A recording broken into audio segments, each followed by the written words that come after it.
Yeah, you wanna put that dish in your mouth.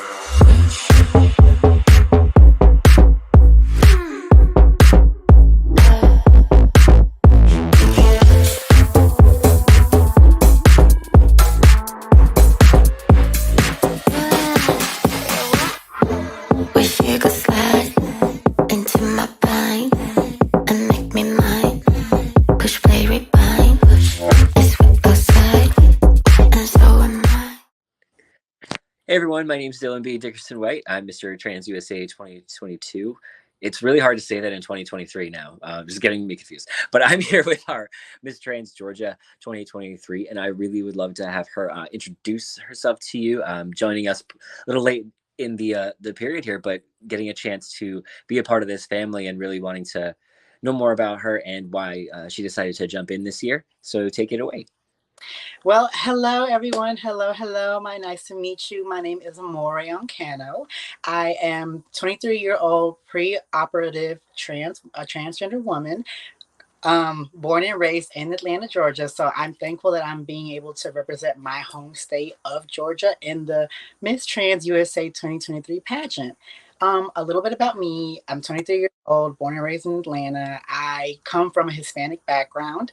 Have a full-time job as a unarmed security for a corporate office.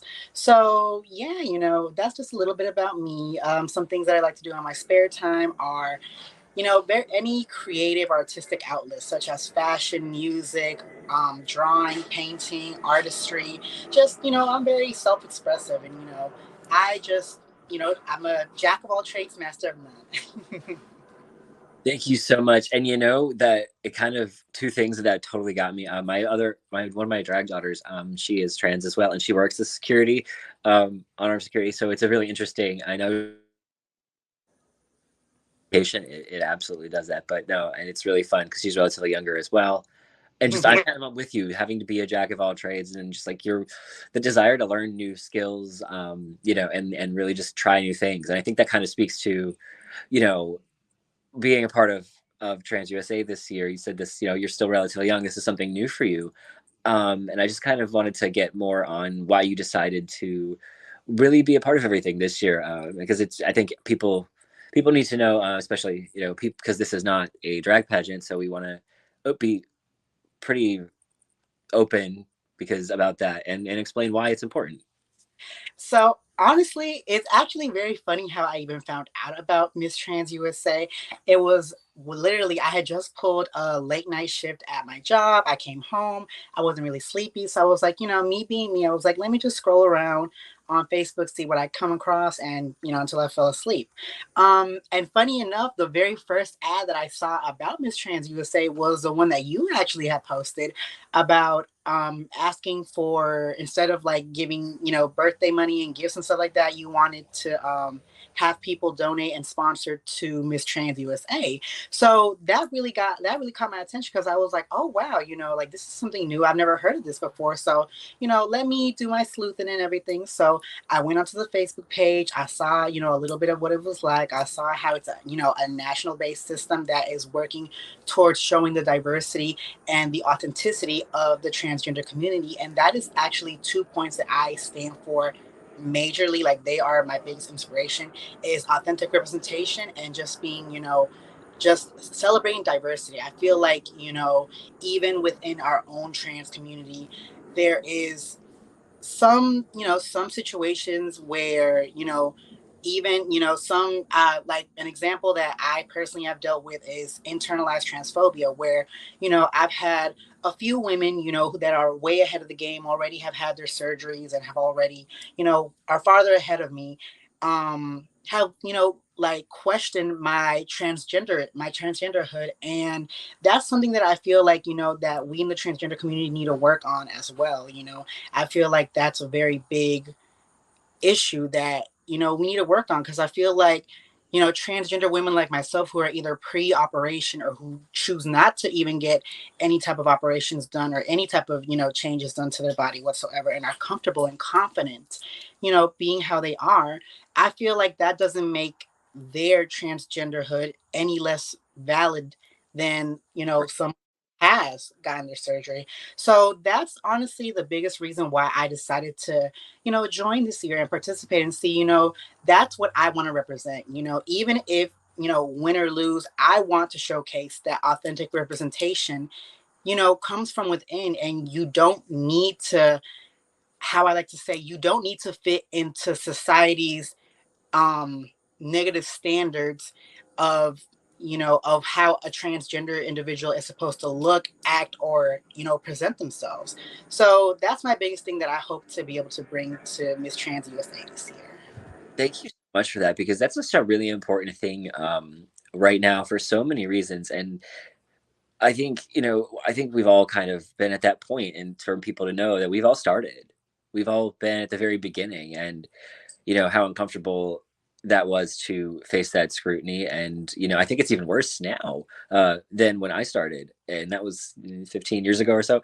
So it's a little bit even more difficult too. I know, coming from the trans feminine side, when things take a little bit longer and are a little more involved and complicated. And it's something that I've seen, and I agree with you, and something that we were all really strongly just against. We need to show what real trans people look like, all of us, not just what people, this mythical ideal, I guess, because it, even if you're right, it even affects us. So brings me, I think, to that sort of next question about procedures and where people are at. A lot of these bills, targeting healthcare and making that even harder.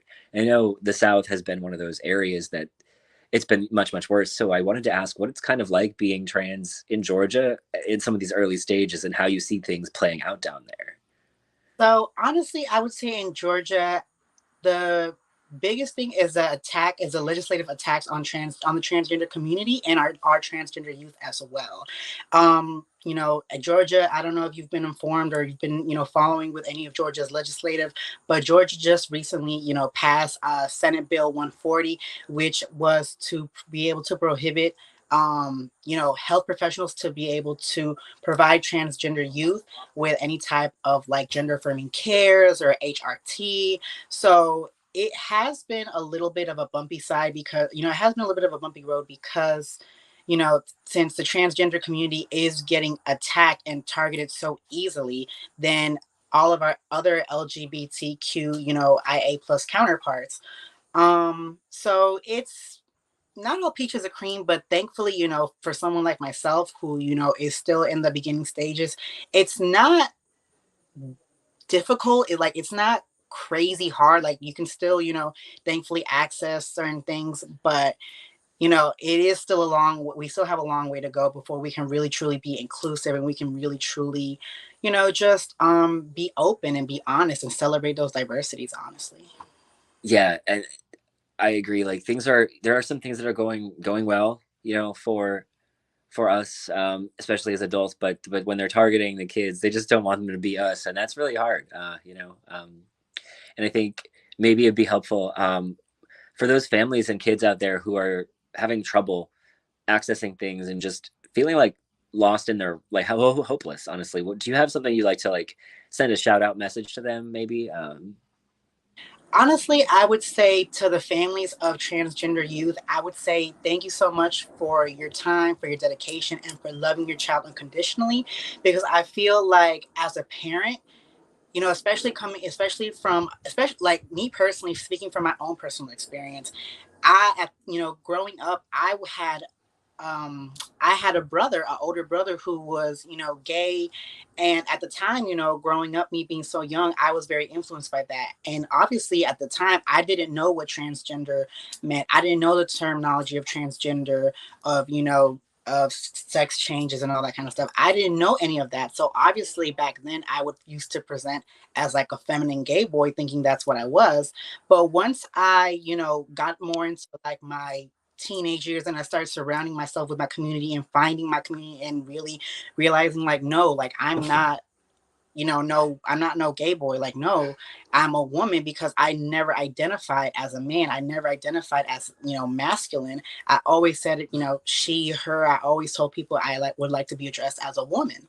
So once I realized that that's that's my identity and that's who I was, I started to proudly embrace that and accept that because, I feel like a lot of people really have a hard time have a hard time accepting that, especially when you come from a family that doesn't really know how to like support you or love you or just be there for you. In my experience with my mother, in her case, she thought she was just dealing with two feminine gay boys. So once she realized and came to terms with the fact that I was transgender and that I wasn't her son, I was her daughter, she was thankfully nice enough to try to open her heart and try to, learn what she could about the transgender community and try to, be there and be supportive. So to those families that are, have a transgender child, whether it be a son, a daughter, a cousin, brother, sister, whatever the case may be, thank y'all for sticking by y'all children. And for my youth, I want to say stay strong and remember that you are a fearless warrior because it takes a lot of guts to own up to who you are and be proud of who you are, especially at such a young age. Um, Example, me. Like I said, I always accepted myself. I always knew who I was. I just didn't know the terminology, but I never sat there and let anyone try to diminish how I felt and who I felt I was. So stay strong, my youth. Stay positive and remember that there is a light at the end of the tunnel. So Look at us, we're here. Like this, I think that one of the big things about being a part of this organization is for them, those kids to see us, to see you. And I wanted to let you in because you're wearing your sash now. And the very first time that I got to walk outside with that national sash, like in like Pride for Milwaukee, which when we held it, it was like just a few days after the competition, just the way it worked out last time, I saw some young trans kids, trans boys, just tears in their eyes, and I broke down. Like, I mean, that's a big part of being a role model. I think what this system is for.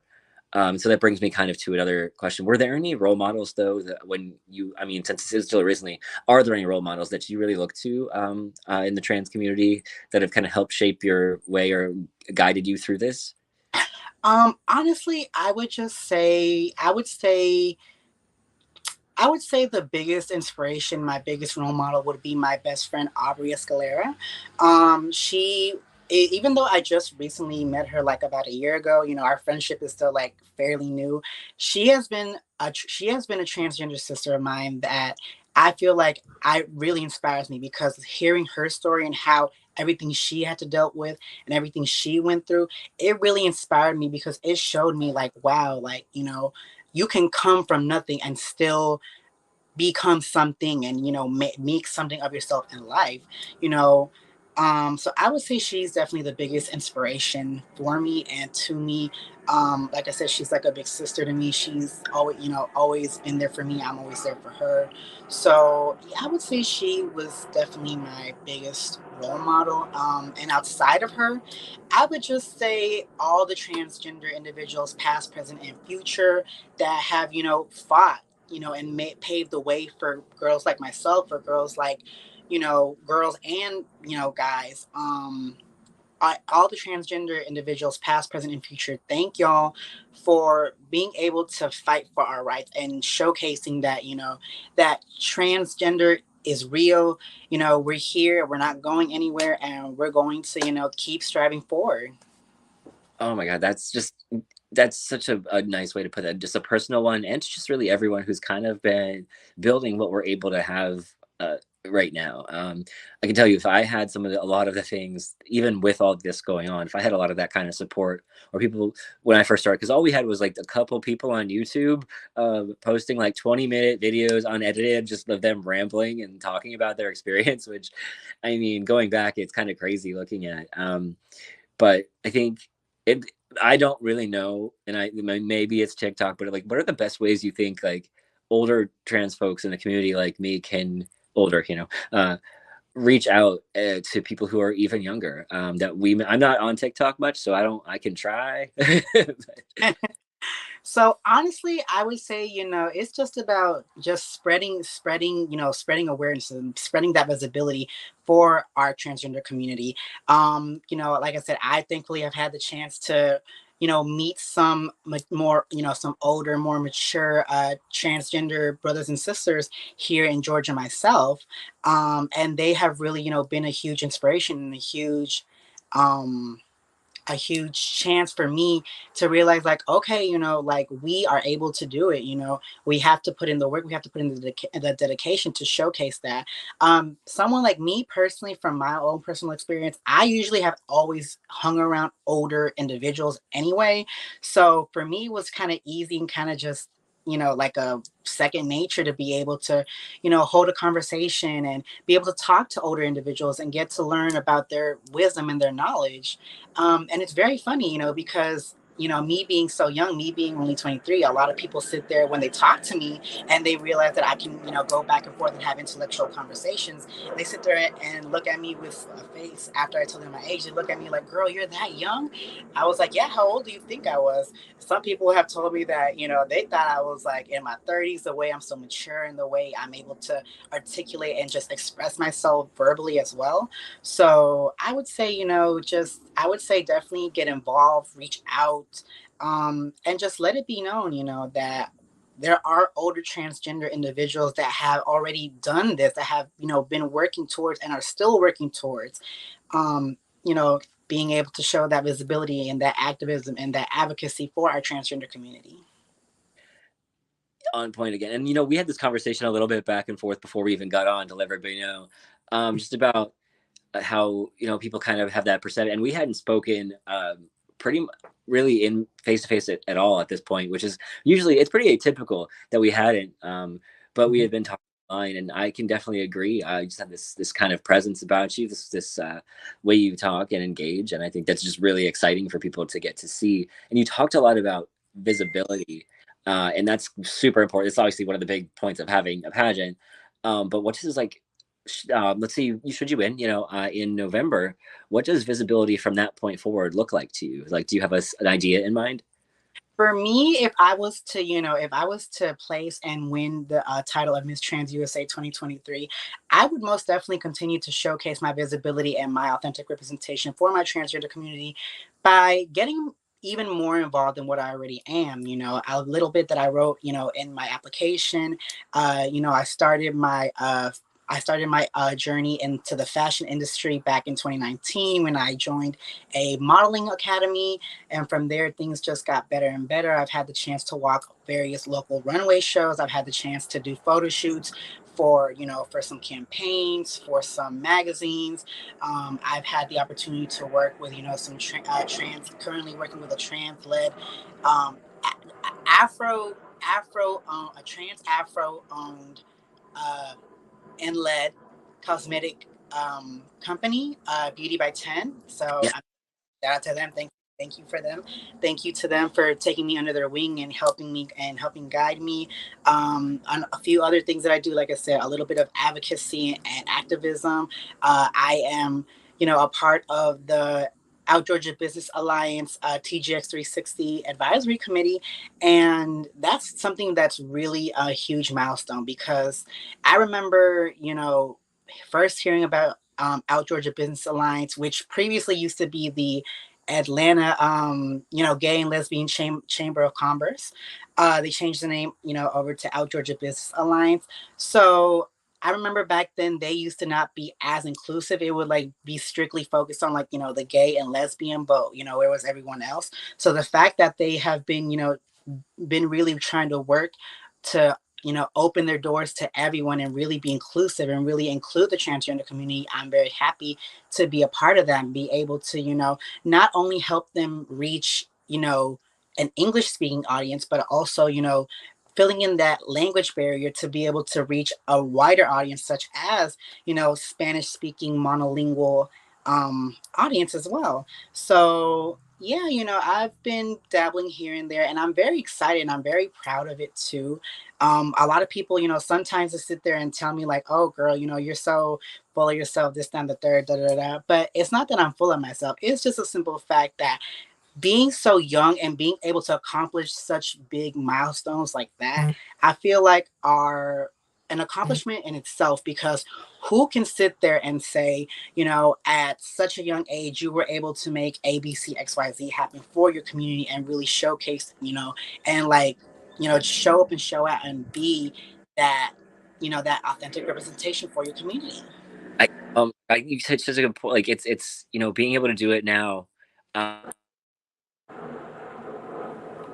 um, being able to do things like that now when you're so young and really having that groundwork laid for even bigger things you want to do. There's nothing, to be ashamed of about that. And I think a lot of people, it really is intimidating. They feel like maybe it speaks to anything that they have done, but we all do this differently. I just, it hits me every time, like when you really do have that same sort of drive. I feel like with me, I told you the dog would bark, where it's all these different things, and wanting to be involved in little pieces and really being able to put all those pieces together to fuel other dreams you have. And I just remember you saying working with fashion and everything and doing runways, and I'm wondering, does that mean that gown is going to be the most exciting category for you?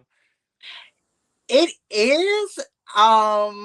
It is, and it's the most exciting, but it's also the most nerve-wracking. Well, that and the state costume, simply because it's like there's so many ways that I can go about the gown and the state costume. But it's like, for me personally, I feel like it's finding the right balance of over the top, but still sophisticated Right. and how do you say, true to believe in, you know I to people who may not know, to people who may not know, and might, for someone who might have just heard or never heard of Miss Trans USA before, when because that's what happened with me. A lot of people saw that I was announcing that I was a part of it and everything, and so they sat there and asked me. They were like, "Oh, what kind of pageant is this?" Da, da, da, and one of them even, they didn't, them not knowing, they were like, "Oh, is this another drag pageant?" Da, da, da, da. I told them, I was like, "No, from what my understanding, from what I read, this is a pageant that is solely based on showcasing the authentic representation and showcasing the diversity and celebrating the unity of our transgender community. And it's not so much focused on the entertainment aspect, it's more focused on the everyday lives of the transgender community." So for me, it's like, again, it's finding the right balance between over the top but still true to who I am, because I feel like a lot of people, when they think pageant, they think, very over the top, very glamorous, very blinged out, that's okay. That's okay. Like, I'm not sitting here shaming anyone. Like, if that's your style, that's your style. That's my style too. I'm not going to sit here and I'm not. lie. I love that part of doing things, and after kind of went back, but during this, I wanted to showcase. Okay, who am I? Like you said, behind the sort of over the top side. So I had to walk that line myself. Let's still be elegant and glamorous, but not shy into glitzy. And I think that was where I was at too, and it was just really freeing. I'm gonna say, like, I love being in all sorts of rhymes, and so making people blinding people essentially, but knowing that, especially on our side, this is different for you. For the formal, for us, we really minimal stony, if anything, so I didn't have any, and it was just such a different experience. But I love hearing you have that explanation, too, because I was my next question was really going to be, how would you describe Trans USA to somebody who's never heard of it before, and you exactly have already do that, which is something that it's something new, for everyone, even for people who have done pageants before that were mostly drag. So I think that's one of the best things. We had been talking about this for, I think, a week or two, just how great it is that it's really equitable. We have people who have done those kinds of pageants before, but this is new territory for everyone, is really putting us on that same level of people, who have been able to do pageants since they were little kids. Yes. And for me, the biggest reason why I even decided to participate was because I'm not gonna lie, it has been a dream of mine to participate in some kind of pageant. I always, growing up, I was like, oh my God, looking at pageants like Miss Universe and, all that. I was like, oh my God, I would love to be able to, walk down the runway one day as a pageant girl, and maybe even win a title. So the fact that Miss Trans, like I said, is outside of is not including a talent category, I truly appreciate that because I feel like that's really going to give everyone an equal, equal fair playing ground, like you said, because it's like, what else can you bring, besides the talent, besides the creative aspect of it? What can you bring to the table, and how can you, like, how do you feel like you can represent the transgender community on a national level? So I'm very excited to, like I said, just be that role, not, well, yeah, just, I don't even really want to say a role model, but just be, again, that representation for, people who feel like their voices are not heard, they're not being represented. Again, some contestants, they might already be ahead of the game. They might already have their HRT. They might already have their surgeries done. But for someone like me who's just starting or is just barely, getting into the groove of things, I'm excited to, like I said, just try to be that representation for them, be that voice for them, and showcase that, all trans lives are matter. All trans lives are beautiful, regardless if you choose to do surgeries, if not, regardless if you choose to make any modifications to your body. Like, at the end of the day, if you do or you don't, that does not matter. It does not mean that you are any less valid than the next transgender individual. So I'm, very appreciative of having this chance. And I'm very excited because I feel like, that this is a great opportunity. I feel like in the open registration, you have to qualify to be able to participate. Not just anybody can participate. So that's another thing that I really appreciate. The fact Yeah. that, you And, know, we make sure we talk to everyone for a mhm, while before we even like say you can send things. So it's, yeah, it's that weird part where you hit on a good point too. Like, um, people think it's just pay and, but there's conversations that happen before, and this is all part of it too. So we want to make sure that people are getting, know what they're getting into, because I'm sure too, even just after getting a sash a short period of time, it's a lot of weight on your shoulders. People uh, start, the questions start, the being in the public eye starts pretty much immediately. yes. And I can actually, like I said, speak on that from experience. Even with the short little amount of time that I've had the session, that I've been, just trying to, be more visible and be out there and, represent the best way I can. A lot of people have sat there and, and just asked me and questioned me, like, are you really doing this? Like, is this a joke? Da da da. Like, no, this isn't a joke. Like, if I'm dedicated to do this and I'm going to do this, why? Because it's something that I feel like would really, should I win the title, I feel like it's going to be a huge milestone because a lot of people, again, who can sit there and say that they had a chance to be able to represent an entire community? And yes, it is a lot of pressure, it is a lot of weight on your shoulders. And for someone like me that is like new and has never done a pageant before, first timer, it is a lot of responsibility, but I feel like I can most definitely, not buckle under pressure and really just always be on top of the game and really just represent my community to the best of my abilities. One big thing that I personally have noticed in my transgender, in the transgender community as a whole, and not just, here in Georgia, but as a whole, um, one big thing that I feel a lot of our transgender community individuals, is that there are times where they're afraid to be vulnerable. If we're just, be completely honest, we're afraid to be vulnerable because, we grew up trying to hide who we were. And now that we're, older, now that we're open and free, it's like, who do we go to who can we trust to really let our emotions out and show that vulnerability? So for me, I feel like that's one thing that I personally have. I don't want to say I haven't struggled with. I am struggling with myself because, again, being so young, I was very open, very honest and everything. And now that I've, become a little bit older, I've matured a bit, I've realized that, it's very hard to be able to show that vulnerable side and not feel like you're being judged or not feel like you're being questioned or you're looking, people are looking at you crazy. Because at the end of the day, the way I see it and the way I always tell everyone, the way I see it, we're all humans at the end of the day. If we cut our wrists, we're all gonna bleed red blood. If we all jump off a cliff, we all go 6 feet underground. So we're all human. So why sit there and try to make the transgender community look or feel any less human than the next person?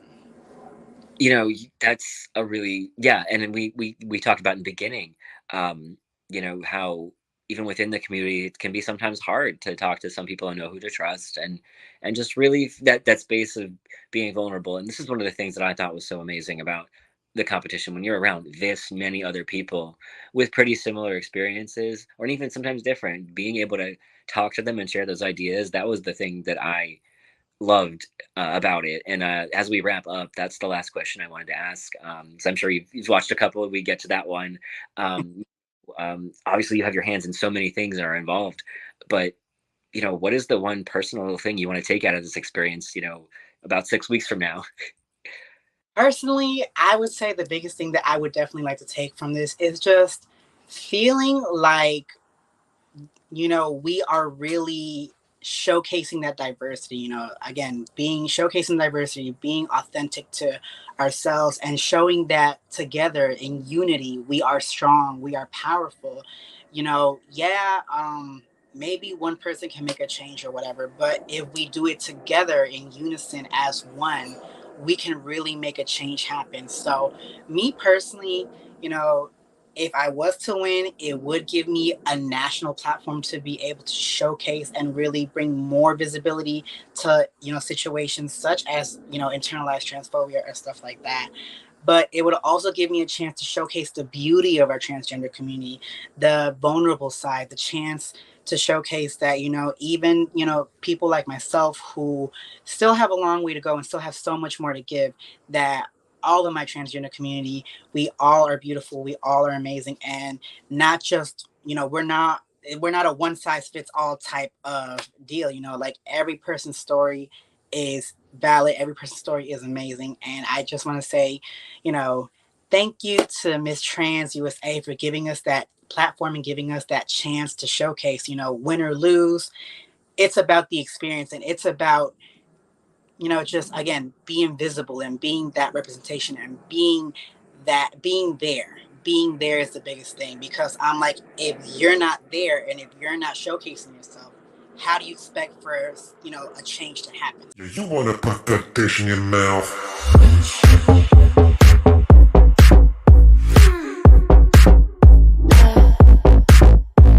Hello, everyone. How are you?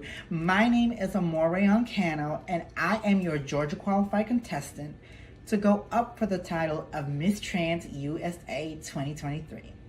Now, before this, I was going to sit here and read to y'all a memorized script to feel like I was giving y'all such an intellectual conversation. But this go around, I have decided to do something completely different and just speak from my heart. My message to my transgender community as a whole, and even my entire LGBTQIA family: don't be afraid to be vulnerable and be yourself. I feel like too many people hide behind the glitz and the glamour of trying to fake like they're somebody they're not, and they forget that regardless of what happens, we're all human. We all go through things. We all bleed blood. We all have emotions. We all were created from the same people. We were all created from the same thing. And too many times I have seen people try to sit there and act like they're better than someone, they're higher than someone, just because of their social class or their financial status or whatever the case may be. But to that I say, don't let that diminish you. Don't be afraid to open up and be yourself, because I feel like we hide behind a mask of insecurity, and we hide behind this act of someone who always has it on point, who always knows what's going on, who has their life together, when we know that sometimes it's okay not to be okay. It's okay to feel down. It's okay to feel upset. It's okay to feel like you want to just grab your things and run away into the midst of nowhere just to be forgotten about. It's okay. Don't ever feel like it's not okay to be human, because we're human, okay? We are beautiful, we are strong, and we need to always remember that regardless of what happens, we are warriors. Why? Because every day we step out the foot of our doors and we are vulnerable to any type of attacks, discrimination, biases, anything, just for simply being who we are. So to that I say, love yourself, be strong, and again, don't be afraid to be human. Show that vulnerability and show that regardless of what society feels or thinks or portrays the transgender community to be, we are who we are. We are strong, we are resilient, and we are beautiful. So thank you everyone for taking the time to view this, and I hope that this was an inspirational message to you. You want to put that dish in your mouth.